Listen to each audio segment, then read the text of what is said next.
here to talk about mindfulness, healing, and resilience. Yeah. And I think the challenge I found as I kind of prepared for this interview was you have so much to say. And you've studied this so in-depthly. And so I'm a little bit challenged, like knowing even where to begin. And I guess for me, what strikes me the most is that people might look at you and be like, oh, well, she got lucky. Yeah. You know, some right people showed up at the right time. And I think from your perspective, if I'm right, it's like there's this great Taoist quote that says, chance favors a prepared mind. And that we can't control life, but we can set conditions that lead to certain possibilities. And that you, through facing various trauma and struggles and enormous hardship, set your mind towards possibilities that then allowed your life to unfold in a different way, in a more healing way, than in a way that could feel like you were continuing the trauma that you had also experienced back into the world.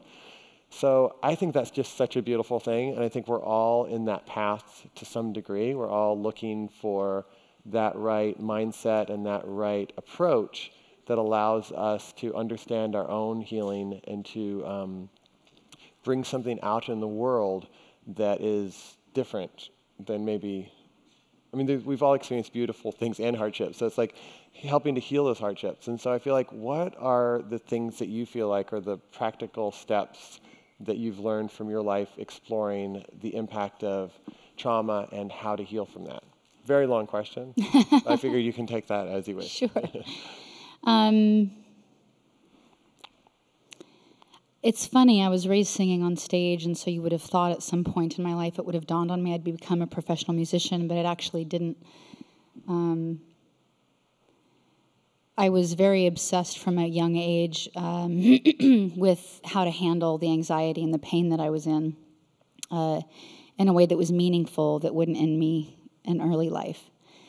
Because I was raised in bar rooms, I was watching people in so much pain, using alcohol and drugs. I watched that women would compromise themselves for just a compliment in these bar rooms. And just the depth of human need for human connection and the misguided ways that people tried to find a way to connect. Being raised in bar rooms, you know, it's a very vulnerable thing as a young child. My dad was often not watching or paying attention during the breaks. There's a lot of predators around, a lot of drunk men. And I realized quickly that my emotions were my best alarm system. You know, we have this brain in this dark box, and it doesn't actually see the world. It perceives the world through these eyes, which still boggles me. Our emotions are our best alarm system. They let me know when I'm safe.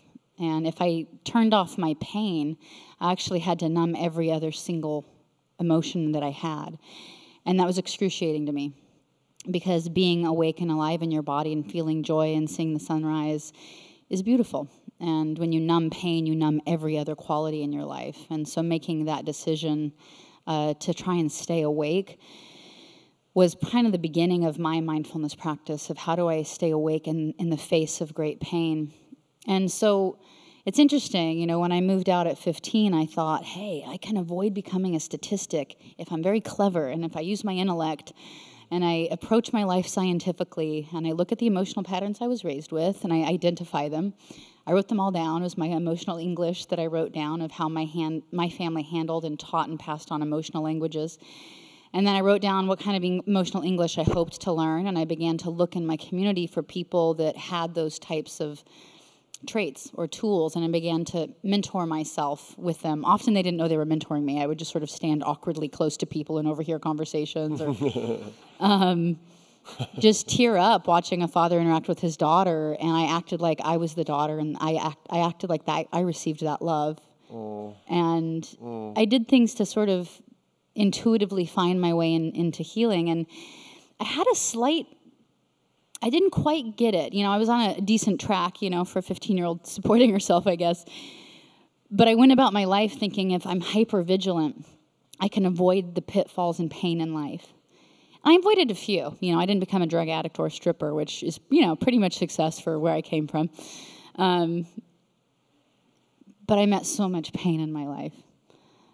You know, just from being homeless. I realized at 33 that I was broke. I realized my mother, who was my manager, wasn't who I thought she was. I realized almost everything I'd been told about my childhood was a lie in my 30s.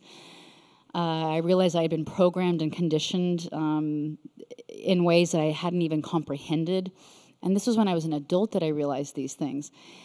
And recovering from that was really shocking. And as I was looking at it in my 40s, I kind of went from trauma to trauma to trauma. I experienced a lot of abuse as a child. The trauma of moving out as a 15-year-old is incredibly anxiety-ridden. Getting yourself through school, trying to pay your bills and get food while you're in high school and work jobs while you're in high school, and then just, I can't even tell you, it was just trauma to trauma to trauma. And then getting discovered was such a blessing. But I had to be so on my toes so that I didn't fail, because fame is just this path people lose their footing on, and you lose a sense of your authenticity. And I wanted to fight for my humanity. If I could sum up my whole life, it's like, how can I fight for my humanity?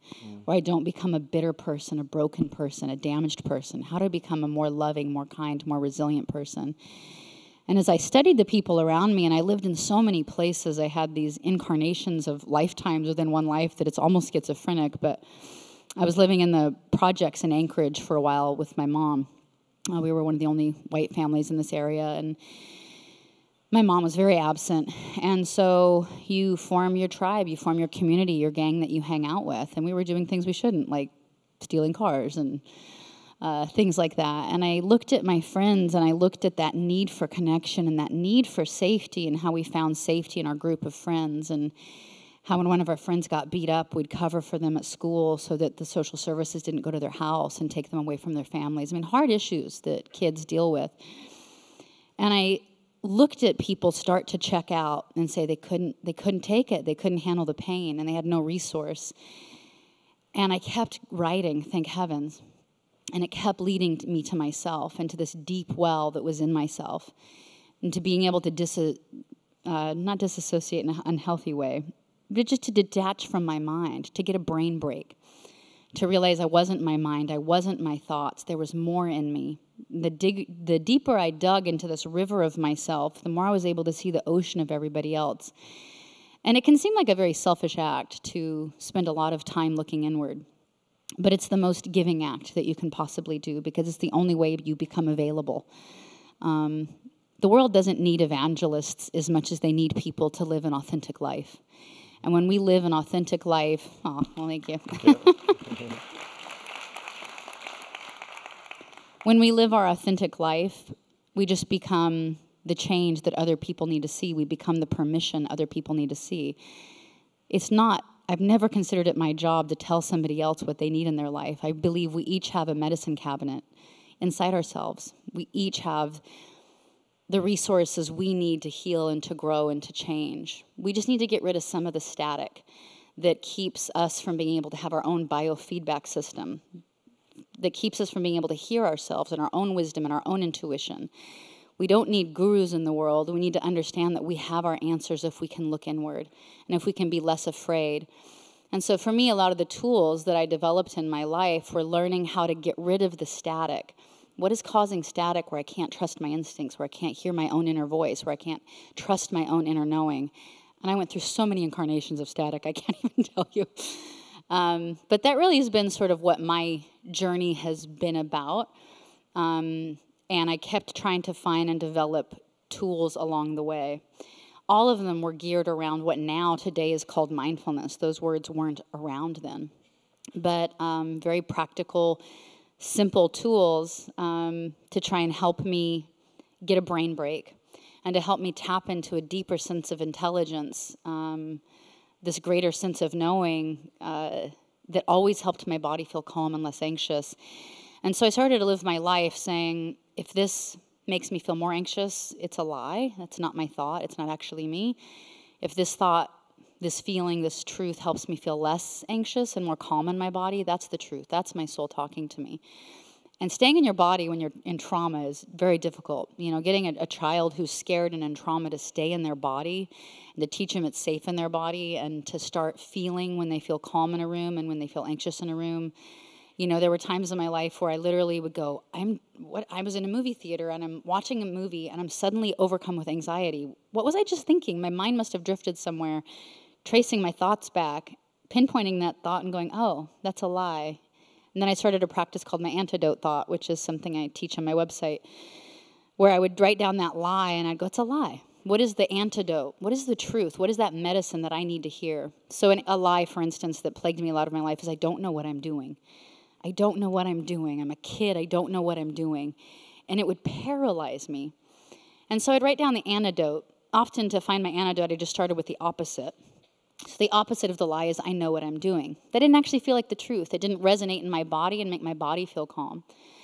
So I kept finding versions of writing the truth until it was my actual soul's truth, which was I can figure it out. I'm capable of figuring it out. I'm tenacious. I will keep trying, and I'm capable of trying. That felt like the truth. So that became my antidote thought to the lie of I don't know what I'm doing. And so I began to able to fine-tune.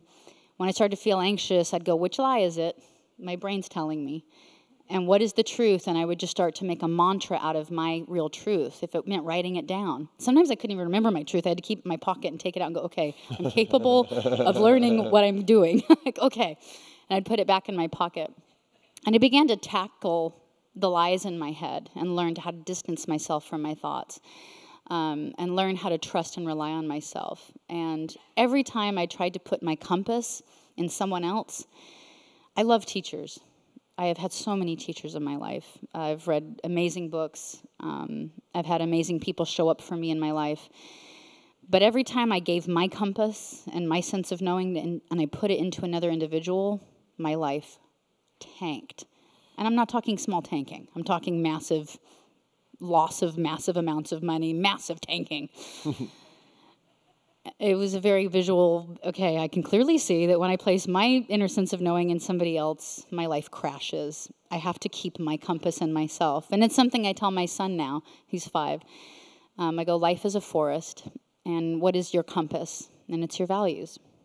And so I began developing tools for myself in my life, and another of them was this idea of hardwood grows slowly. There is no shortcut to a great peace of mind. Hardwood trees grow slowly. They have a beautiful shape. They're resilient. They don't blow over in storms. Softwood trees grow very quickly, and they fall right over. I wanted to be a hardwood tree. And so what did that mean for me? And so I remember drawing out this tree and going, okay, my root system are my values. What are my values? What kind of person? And I would do my deathbed exercise where I would pretend I was my deathbed as a 15-year-old. Look back on my life and go, who is that woman that's dying and looking back on her life, and what is she proud of, and who does she want to be, and who is that woman?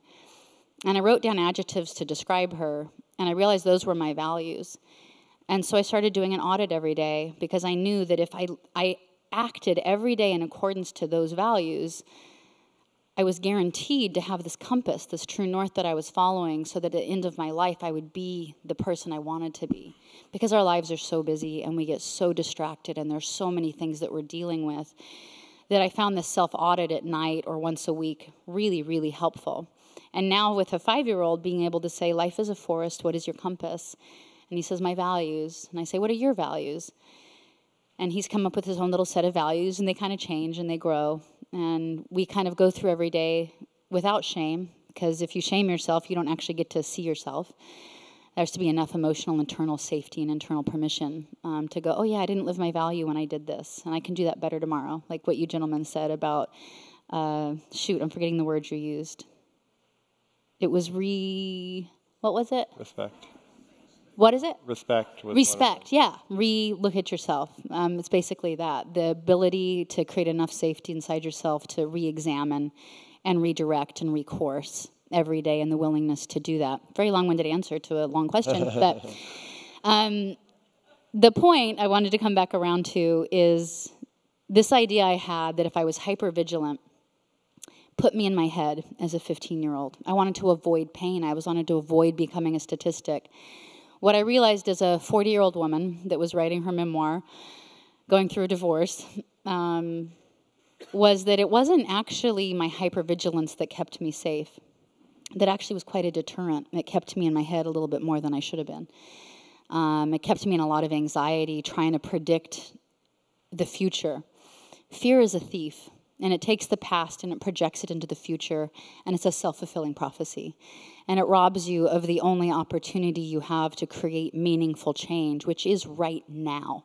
And if you can't show up right now, nothing's going to change in your life. And so what mindfulness is, what meditation is, what being present is, what paying attention is the ability to step into the moment right now in real time and have a real influence on your life. And I realized the thing that kept me safe wasn't my hypervigilance. Looking back on my life, what kept me safe was my willingness to transmute pain into beauty. The willingness to say, pain is unavoidable. None of us get out of here without it. It's not the point of life. The point of life isn't to avoid pain. It's a waste of your energy. It's a waste of your time. The point of life is to transmute pain into beauty so that we can be truly resilient. And what is true resilience? Beautiful. Wow.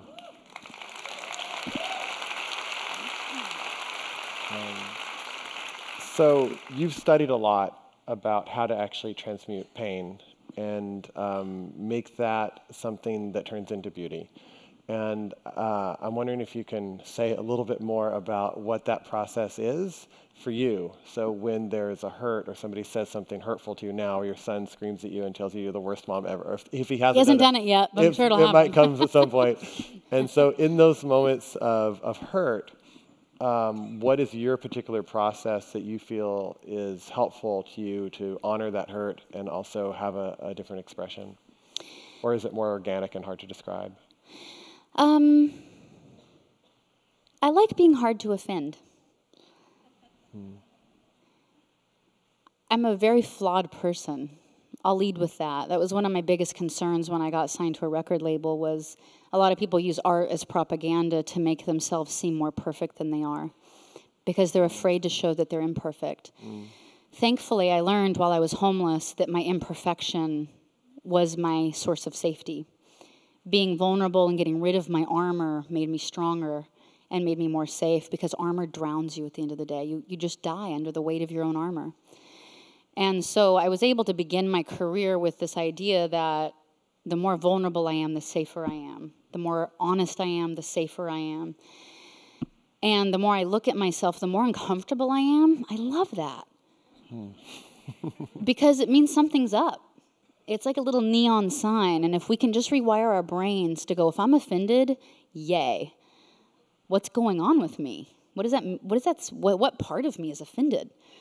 It's a little neon sign, and we have these neon signs that are built into us that become these flashing light bulbs going, look here, I need healing, look here.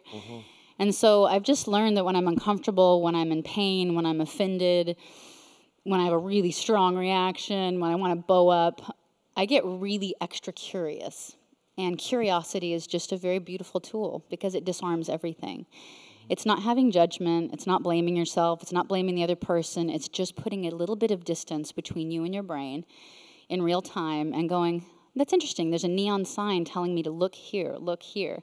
And so I began to see it as a positive, not a negative. I also grew up in nature and watching the rhythm of nature. The tide comes in, the tide goes out. The storms come through, the storm passes. You know, the job of a tree, again, as I look at this analogy of hardwood trees, if the tree was to grab onto every bit of weather, it would pull the tree down. So our job is just to notice the weather. Our job isn't to hang on to the weather and let it uproot us and pull us down. That isn't our job. It's not our business.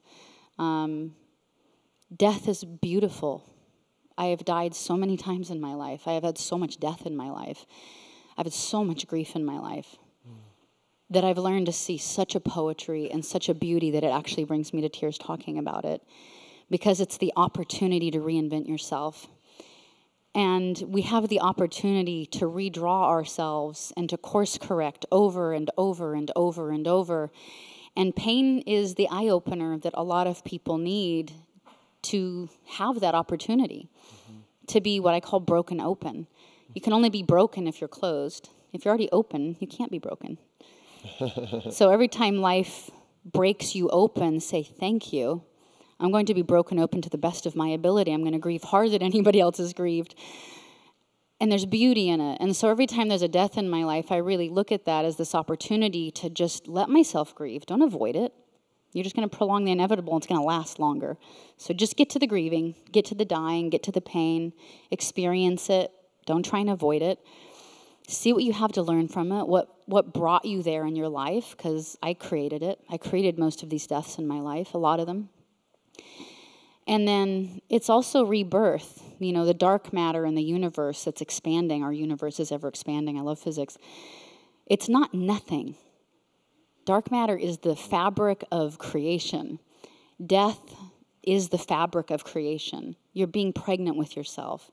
So every time you experience a death in your life, every time you experience pain in your life, it's the fertile ground from which you rebirth yourself. And to find poetry in it, and to spend time writing and going, okay, I'm dying and I'm in a lot of pain, and a lot of my brain and my emotional being's dedicated to that.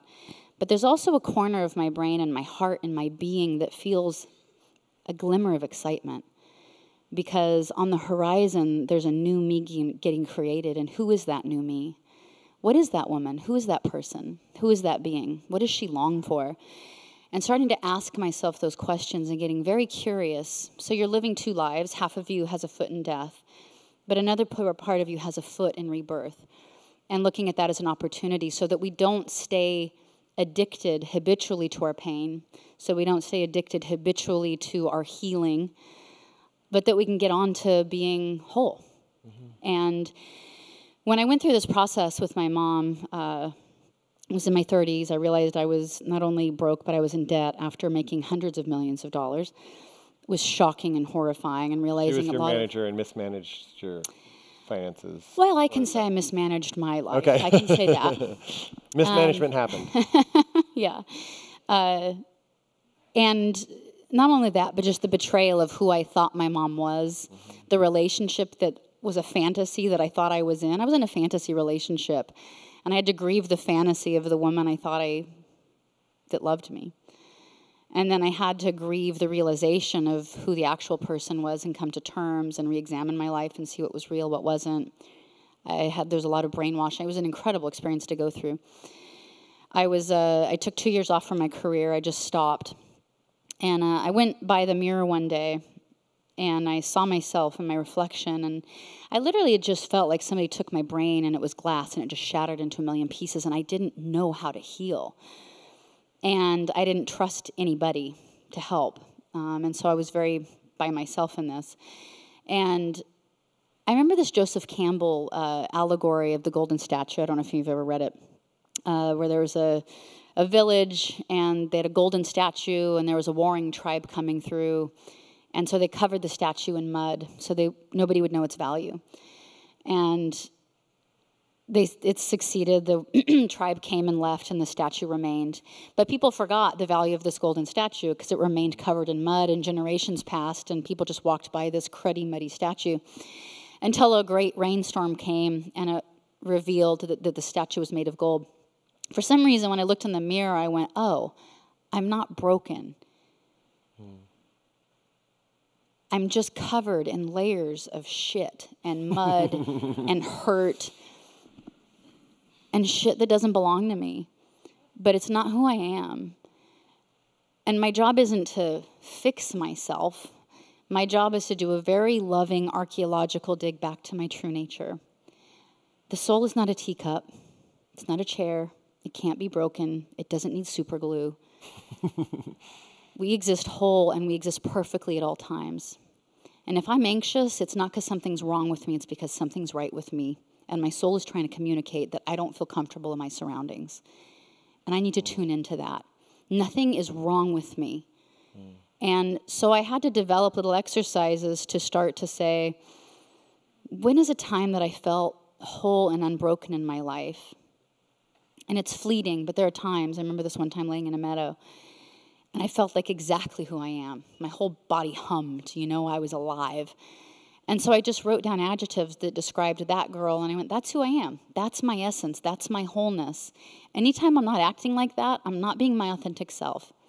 Anytime I believe a thought that isn't that, that's not my authentic self. And that helped me conduct and reprogram and de-brainwash a lot of the programming that I had of just saying, I pretended I had the gentlest, kindest, softest brush like you see archaeologists use, when they uncover bones, and just to do a very kind and very loving archaeological dig back to my whole self. And it helped me heal so much faster because I didn't have to get caught up in a lot of the psychodrama of healing and the places where we can get addicted to healing. But I could kind of get back to the business of going, this is where I'm less anxious in my body. This is me. Oh, this is where I'm more anxious in my body. That's not me. And with time, I was able to heal. And, in my 40s, I finally stopped having trauma in my life. Yay. And I was able to kind of take a deep exhale and realign and say, what is this next chapter of my life? I just went through a death. At 40, I not only went through the death of losing my marriage, but experiencing the trauma of my life that I never really let myself slow down enough to experience. I just was like, stand up, keep going, stand up, figure it out, stand up. And at 40, I kind of let myself experience all the trauma. It was a pretty intense experience. And I also got to say, okay, but I'm being reborn. Who's getting reborn? What do I want? And realizing what this next chapter in my life would be, and that it would be about advocating for wisdom, advocating that people have wisdom inside themselves, and forming the foundation and the organizations that I'm forming now. Beautiful, beautiful. You just went into my last question, but I'll continue there. Yeah, thank you. So you've impacted millions and millions of people with your music. Me being one of them, who would just listen to your music over and over again, and I would feel something coming through there. I wouldn't know, if you asked me to put it into words, I wouldn't know how to put it into words. But when I would hear particularly certain songs, they would touch me, and I know they would touch so many of my friends too. They're like, that song from Jewel. And so no matter what was going on, you seemed to have moments where you could channel, I don't know if channeling is the right word, but you could access this speaking of truth and speaking of words that really touched a lot of us. And it feels like right now, how old are you? You said at 40 all this stuff happened. I'm 42. You're 42, so it's just 2 years ago. Yeah. It feels like there's this new chapter that's also wanting to show up in your life, or is appearing in your life, that is to touch people continually through music, but that's not the only means. And so I'm curious to, as best you can, post kind of the 40, all the things happening at 40, what do you see your life moving to, and what do you feel like Spirit or is guiding you in this next chapter? And maybe a little bit about Never Broken and how that has evolved.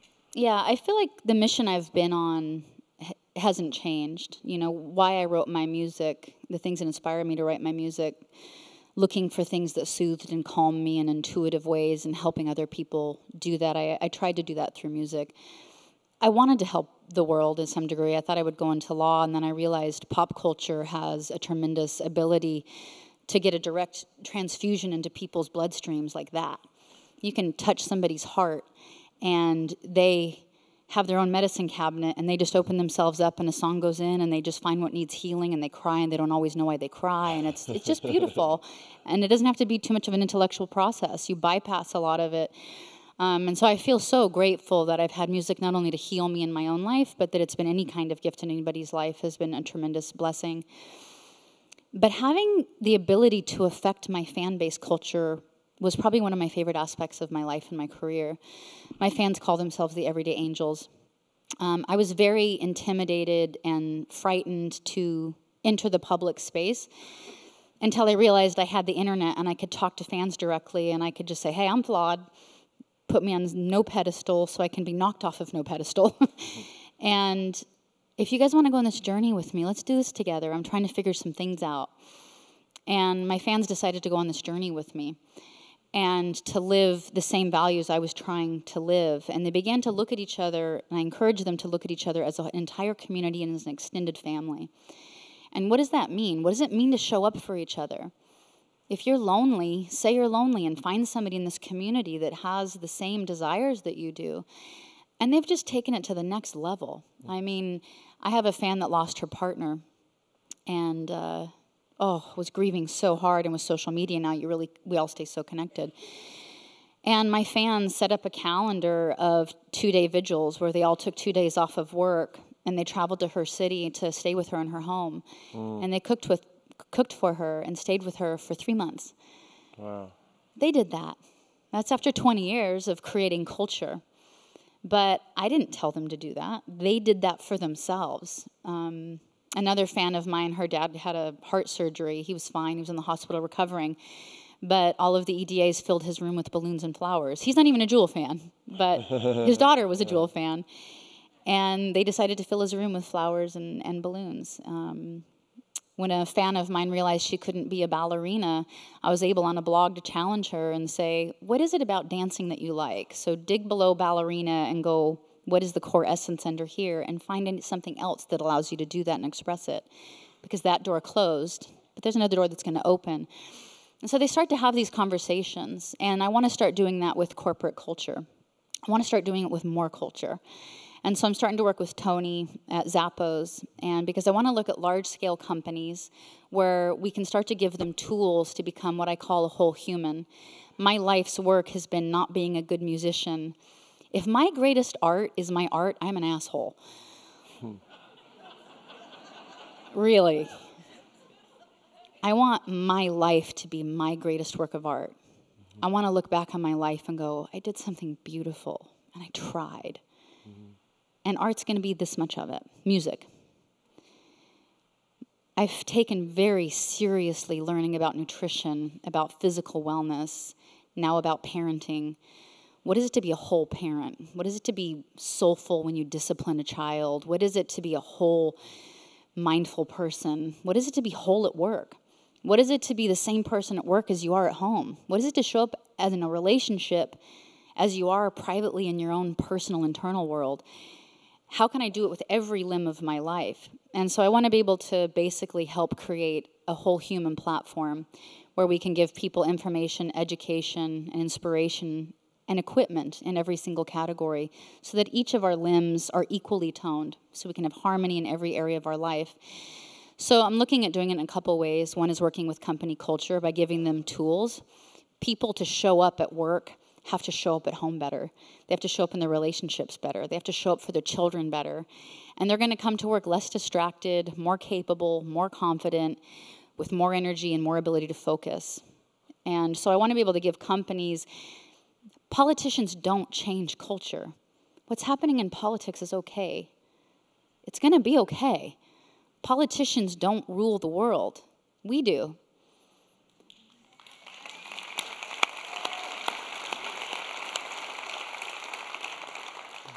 We're the ones that lead to policy changing. So we have the power if we're willing to step into it. And as entrepreneurs, as company leaders, as owners of companies, as employees of companies, as consumers of companies, we influence and engage in culture. And so I'm really enjoying working with Zappos that's so dedicated to creating a culture of happiness, and I'm going to overlay a whole human component to be able to give employees the ability to look at each other the way my fan base does as a community. If you're going through a divorce, who in your community has gone through a divorce well? Mindfully, with soulfulness, with courage. And who can you mentor under? Who can help you when you're having a problem with your child at home? What resources do you have in these companies? They're massive. There's massive resources. There's people who are going through things that can mentor one another. And then how can we give those same tools to the consumer base? So how can the Zappos consumer, for instance, be able to have these same skill sets and look at each other as a culture, as a community that can reach out to? And what other large-scale companies can do that? I'm also looking at creating a whole human curriculum for public schools, and I'm also looking at doing a mindfulness children's show for 5-year-olds. And so those are the things I'm starting on. But I'm just starting. I don't know what all this looks like. I've been doing this very intuitively. I've made a living as a musician. That's still my main income source. But a few people have stepped forward to try and help me as an entrepreneur understand this as a new platform for myself. And I don't know where it leads. I don't honestly even know how to make money doing it. I just know it's the right thing to do. And so I'm following my intuition. And for somebody that's been traumatized and used and all kinds of things in life. If nothing comes of this next chapter of my life, if these new platforms don't get built, so be it. People have shown up for me in ways I can't even tell you how healing it is. Like, just how people have shown up for me to help me with this new chapter. If nothing happens, it's okay. The healing and the buoying of my spirit has just been incredible because the way people have showed up for me just to even attempt to help me doing it. So I'm still looking for help. I need designers. My website is literally run by one person. I'm starting to offer mindfulness tools where I get very specific because people have asked me, all right, specifically, how did you rewire? What are your specific tools you did when you were having panic attacks? So jewelneverbroken.com starts sharing those. I have 4 of them up right now. But I need designers. I need people that do programming. It's a completely homespun operation. It makes no money. But I think it's the right thing to do. So I have a booth outside. It's the Jewel Never Broken booth. If you have any skill sets or you want to have a passion for this type of mission, I'm going to start collecting people who are masters in each category, sharing the people that I've mentored under, so that we can start helping educate people, hopefully on a mass scale. Great. And did you want to give out a particular email for people who want to support? I have an email address that's written in front of me because I can't remember anything. It's support@jewelneverbroken.com. Support@jewelneverbroken.com. If you have any skill sets that might help me on my path, because this is the category I'm headed into. I just don't have all the puzzle pieces together. So, but it feels you guys are puzzle pieces. It feels, and we're actually just about over time for lunch, but it feels like there's this a way in which you want to teach. Like you want to teach in a more direct way than just having your music express something. You want to offer kind of tools that take the hardship that you've faced and the lessons that you've learned and have those be of use to whether it's companies or general public.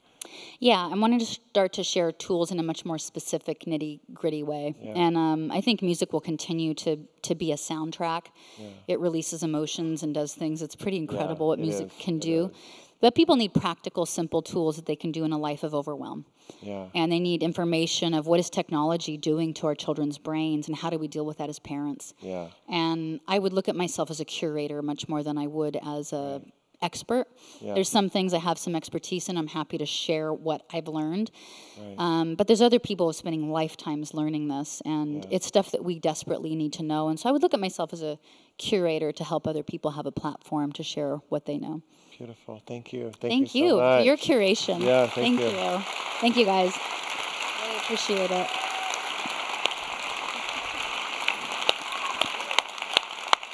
Thank you, guys. I'm humbled. Thank you.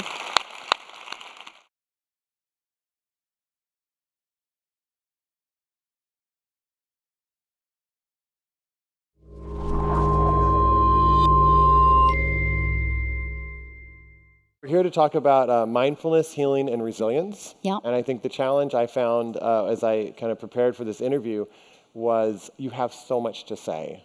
And you've studied this so in-depthly. And so I'm a little bit challenged, like knowing even where to begin. And I guess for me, what strikes me the most is that people might look at you and be like, oh, well, she got lucky. Yeah. Some right people showed up at the right time. And I think from your perspective, if I'm right, it's like there's this great Taoist quote that says, chance favors a prepared mind. And that we can't control life, but we can set conditions that lead to certain possibilities. And that you, through facing various trauma and struggles and enormous hardship, set your mind towards possibilities that then allowed your life to unfold in a different way, in a more healing way than in a way that could feel like you were continuing the trauma that you had also experienced back into the world. So I think that's just such a beautiful thing, and I think we're all in that path to some degree. We're all looking for that right mindset and that right approach that allows us to understand our own healing and to... Attention during the breaks. There's a lot of predators around, a lot of drunk men. And I realized quickly that my emotions were my best alarm system. We have this brain in this dark box, and it doesn't actually see the world. It perceives the world through these eyes, which still boggles me. Our emotions are our best alarm system. They let me know when I'm safe. And if I turned off my pain, I actually had to numb every other single emotion that I had. And that was excruciating to me, because being awake and alive in your body and feeling joy and seeing the sunrise is beautiful. And when you numb pain, you numb every other quality in your life. And so making that decision to try and stay awake was kind of the beginning of my mindfulness practice of how do I stay awake in the face of great pain. And so it's interesting, when I moved out at 15, I thought, hey, I can avoid becoming a statistic if I'm very clever and if I use my intellect and I approach my life scientifically and I look at the emotional patterns I was raised with and I identify them. I wrote them all down. It was my emotional English that I wrote down of how my family handled and taught and passed on emotional languages. And then I wrote down what kind of emotional English I hoped to learn, and I began to look in my community for people that had those types of traits or tools, and I began to mentor myself with them. Often they didn't know they were mentoring me. I would just sort of stand awkwardly close to people and overhear conversations, or just tear up watching a father interact with his daughter, and I acted like I was the daughter, and I acted like that I received that love. And I did things to sort of intuitively find my way into healing, and I had I didn't quite get it. I was on a decent track, for a 15-year-old supporting herself, I guess. But I went about my life thinking if I'm hyper-vigilant, I can avoid the pitfalls and pain in life. I avoided a few. I didn't become a drug addict or a stripper, which is, pretty much success for where I came from. But I met so much pain in my life. Just from being homeless. I realized at 33 that I was broke. I realized my mother, who was my manager, wasn't who I thought she was. I realized almost everything I'd been told about my childhood was a lie in my 30s. I realized I had been programmed and conditioned in ways that I hadn't even comprehended. And this was when I was an adult that I realized these things. And recovering from that was really shocking. And as I was looking at it in my 40s, I kind of went from trauma to trauma to trauma. I experienced a lot of abuse as a child. The trauma of moving out as a 15-year-old is incredibly anxiety-ridden. Getting yourself through school, trying to pay your bills and get food while you're in high school and work jobs while you're in high school, and then just, I can't even tell you, it was just trauma to trauma to trauma. And then getting discovered was such a blessing. But I had to be so on my toes so that I didn't fail, because fame is just this path people lose their footing on, and you lose a sense of your authenticity. And I wanted to fight for my humanity. If I could sum up my whole life, it's like, how can I fight for my humanity? Where I don't become a bitter person, a broken person, a damaged person. How do I become a more loving, more kind, more resilient person? And as I studied the people around me, and I lived in so many places, I had these incarnations of lifetimes within one life that it's almost schizophrenic, but I was living in the projects in Anchorage for a while with my mom.